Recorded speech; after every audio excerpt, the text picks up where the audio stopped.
और लानत ऐसी पुलिस को जिसने बुजुर्ग आदमी को धक्के खिलाए इतने दिन। 1.5 साल हो गया बाबूजी मेरे को शालीमार बाग और अशोक बिहार थाने जाते जाते मेरी टांगें टूट गई और मैं बहुत परेशान हूँ। हार्ट अटैक का मरीज हूँ, मेरे को हार्ट अटैक हुआ। उम्र कितनी है आपकी? उम्र मेरी है जी 2 कम 80 साल, 78 साल की।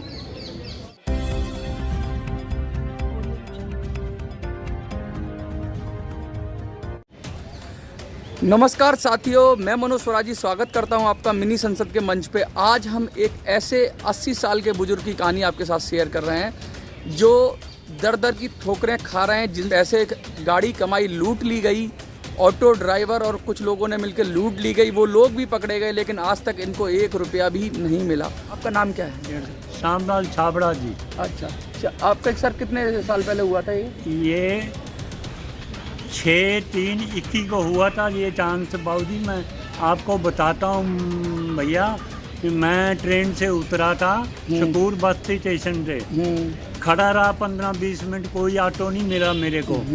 तो बाद में एक ऑटो आया, उसमें 2 लोग और बैठे हुए थे। कहते कहाँ जाना? मैंने कहा जी किंग बेज कैंप जाना। कहते 80 रुपये दे देना। मैं चल 80 ले लेना भाई, बैठा लो। बैठ गया तो जब मैं बैठा तो कहाँ से आए थे आप? मैं पंजाब से आया था, बठिंडा से। जमीन बेच के आए थे? हाँ, मैं अपने कुछ प्लाट एक बेचा था। उसके कागज भी है मेरे पास। तो 3 लाख रुपए बयाना मिला था मेरे को। अच्छा। तो वो मैं लेके बैग में डाल लिया। मैंने क्या लड़की का शगन करना था 13 अप्रैल को। तो मैंने कहा भाई 5,000 कभी 2,000 कभी 1,000 चाहिए, बैंक में क्या डलवाने हैं, तो चलो साथ ही ले चलो। मैं साथ में ले लिया बैग में। के ऑटो में बैठ गया। वो 3 के 4 बंदे बन गए। आगे जाके उसने बाहर निकले जब शकूर बस्ती के आगे किसी को और बैठा लिया। के बैठ के थे मेरे को चलते रहे। के मेरे को कुछ शक सा हो गया। ये थोड़ी दूर जाके मेरे को कहने लगे बाबूजी आप उतर जाओ, उतरना है तो। मैंने कहा नहीं भाई, मैंने किंग बेज कैंप जाना, मैं वहाँ का रहने वाला हूँ। और मेरे बैग को इधर उधर खींच रहे थे तो मेरे को शक तो पड़ गया। मैं बैग क्यों खींच रहे हो भाई? तो फिर टिक गए। उसके बाद उन्होंने मेरे बैग में से पैसे निकाल लिए। मेरे को पता भी लग गया था भाई पैसे निकल गए। मैं अगर रोड़ा पाता, मैंने सारे रास्ते में चेकिंग करता रहा कि हर एक चौक में भाई कोई सिपाही खड़ा होगा, उसके बराबर में मैं ऑटो रुकवाऊंगा तो इनको पकड़ाऊंगा। अकेला तो ये मेरे को चाकू घोंप देंगे। मैंने कहा तो जबरदस्ती छीन लिए। हाँ, फिर मैंने आगे गया, फिर कहते लगा यार उतर जाओ तुमने। मैं क्या नहीं भाई, मैं तो आगे उतरूंगा। थोड़ी दूर जाके फिर शालीमार फ्लाईओवर आया ना जब, तो उसने क्या किया, फ्लाईओवर के बीच में रोक दिया जाके, ना इस साइड में ना इस साइड में, क्योंकि इधर लोग ताश खेल रहे थे।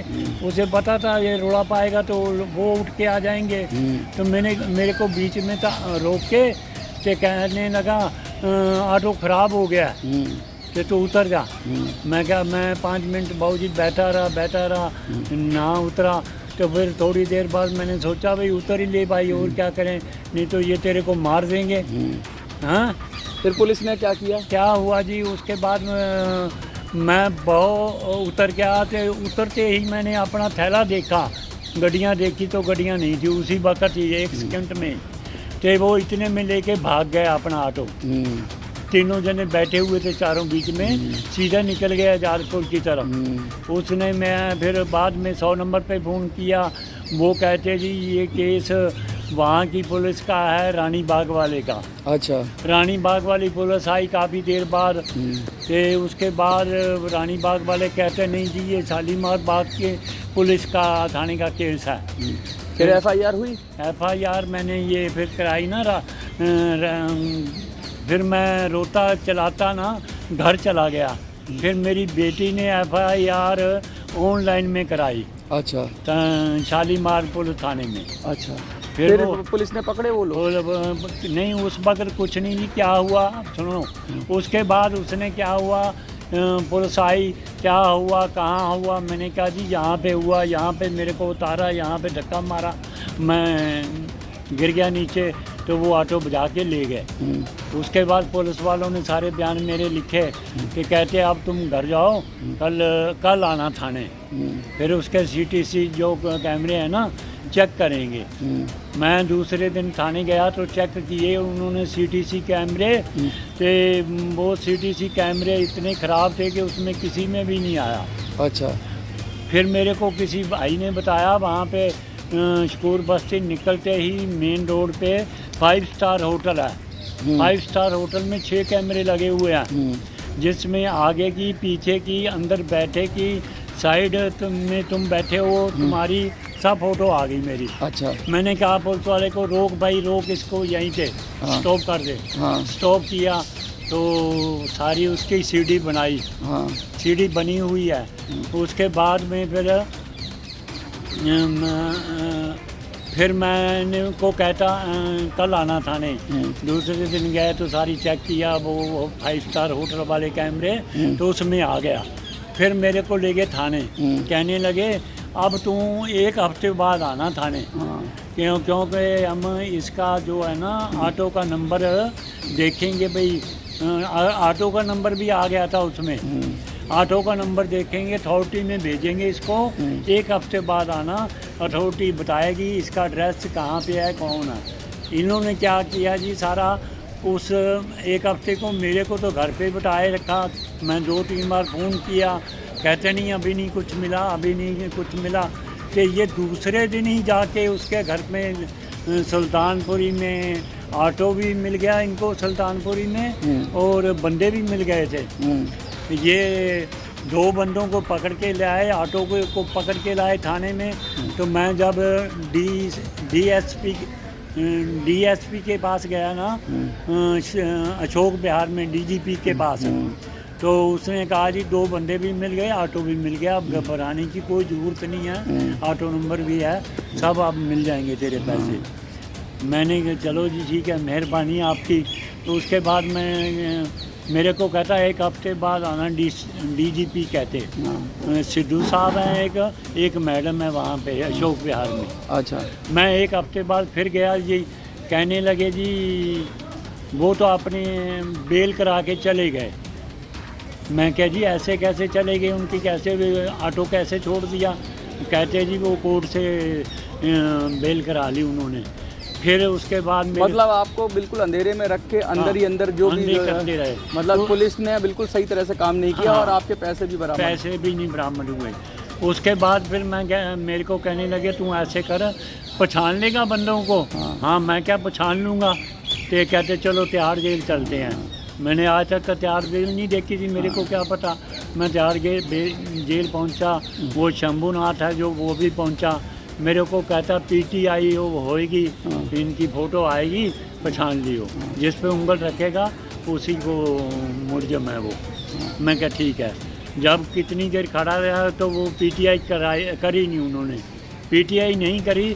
तो उसके बाद मैंने कहा भाई, वो कहता जी उसने ना मना कर दिया PTI में आने का। अच्छा। क्या होता है, PTI होती है जो भी है। हाँ PTI होती है, उसको आने पे उसने मना कर दिया। कहता जी मैं सामने नहीं आऊँगा, क्योंकि वो पहचान लेगा मेरे को। मैं फिर वो मजिस्ट्रेट ने अंदर जो होता है ना, वो उसने लिख लिया भाई वो आने से PTI में मना कर रहा है, वो कबूल कर रहा है भाई मैंने पैसे निकाले थे। तो उसके बाद मेरे को कहते जाओ घर जाओ तुम। फिर मैं घर आ गया। कई दिन बाद फिर मैं थाने गया, फिर 15 दिन पड़ गए थे। 15 दिन के बाद फिर मेरे को इन्होंने बहुत चक्कर लगू के कहते जी वो तो तिहाड़ जेल से भी जमानत करा के निकल गया। मैंने क्या ऐसे कैसे जमानत होगी जी उसकी। कहते जी ये असूल है जी, 15 दिन 14 दिन के ज़्यादा नहीं रख सकते। तो मैं क्या, मेरे को तो बुलाना था। कहते तुम्हारे को क्या बुलाएं, हमने सारा कुछ लिख लिया उसका। ऐसे करते करते मेरे को बहुत जी आज 1.5 साल हो गया। हर एक पुलिस कमिश्नर, IG जो यहाँ बंगला साहब गुरुद्वारे के बगल में दफ्तर है ना 3-4, बड़े ऑफिसरों के। पुलिस कमिश्नर से हाँ। आप क्या अपील करना चाहेंगे? मैं पुलिस कमिश्नर को ये अपील करना चाहूँगा, पहले तो मेरे को अंदर मिलने नहीं देते थे, डीसीपी को शालीमार बाग में नहीं, जाने। अभी रिकवरी के लिए क्या अपील करना चाहेंगे? रिकवरी के लिए हाथ जोड़ के बेनती करता हूँ, उनको पकड़ के मेरे पैसे दिलाए जाएं और कम से कम उनको 5-5 साल की सज़ा होनी चाहिए, क्योंकि इतनी देर वो खुले पड़े हैं ना, कईयों के साथ और भी किया होगा। देख लीजिए क्या हाल है सिस्टम कि का, कैसे एक बुजुर्ग आदमी कितना परेशान है, कितना तड़प रहा है, चक्कर पे चक्कर लगा रहा है अपने पैसों के लिए। यहाँ तक कि लोग पकड़े भी गए हैं, उसके बाद भी इनको इनका पैसा नहीं मिल पा रहा है। तो दिल्ली पुलिस अगर सुन रही है, दिल्ली पुलिस अगर समझ रही है, तो इस केस को समझे, इसके आईए को बुलाया जाए, उससे इन्वेस्टिगेशन की पूरी, ने क्या इन्वेस्टिगेशन की, कैसे की, क्या उसमें सही तरीके से किया गया या नहीं किया गया, क्या मुजरिमों को फ़ायदा हुआ, ये सब चीज़ें निकल के आएंगी। और इनको न्याय मिलना चाहिए, इनको इनका पैसा मिलना चाहिए, कोर्ट को चाहिए, पुलिस को चाहिए, जो भी तरीका हो, उसकी संपत्ति बेचकर हो, जैसे भी हो, कुड़की करके हो, फोटो बेच। उसके बाद ट्रैक्टर भी है, उसके पास घर भी है, ज़मीन भी है। और लानत ऐसी पुलिस को जिसने बुजुर्ग आदमी को धक्के खिलाए इतने दिन। 1.5 साल हो गया बाबूजी मेरे को शालीमार बाग और अशोक बिहार थाने जाते जाते मेरी टांगें टूट गई और मैं बहुत परेशान हूँ। हार्ट अटैक का मरीज हूँ, मेरे को हार्ट अटैक हुआ। उम्र कितनी है आपकी? उम्र मेरी है जी 2 कम 80 साल, 78 साल की। देख लीजिए आपको इनकी, अगर देखिए एक बुजुर्ग की बात है, मैं सारे पेपर भी शेयर कर रहा हूँ वीडियो के साथ। आपको लगता है कि भाई ये बहुत ज़रूरी है, इनकी बात पहुँचनी चाहिए, उच्च अधिकारियों तक पहुँचनी चाहिए और उनको संज्ञान लेना चाहिए, और नीचे जो लोग इन्वेस्टिगेशन में थे उनके खिलाफ भी कार्रवाई करनी चाहिए अगर ढंग से इन्वेस्टिगेशन नहीं हुई है, और इनको न्याय मिलना चाहिए। यही दिल्ली पुलिस से हमें उम्मीद है। आप वीडियो को ज़्यादा से ज़्यादा शेयर करिए, लाइक करिए, चैनल को सब्सक्राइब करिए और इनको न्याय दिलाने में मदद करिए। जय हिंद, जय भारत। मैं डबल रोटी बेच के बाबूजी पैसे कमाए थे। पैसे जो 3 लाख लाया था उसके कागज़ हैं मेरे पास रजिस्ट्री के, जो मैं बयाना लाया था। और पता नहीं उन्होंने कैसे भनक लग गई, मेरे से बस पैसे छीन लिए और ऑटो से धक्का दे दिया, ख़राब हो गया जी।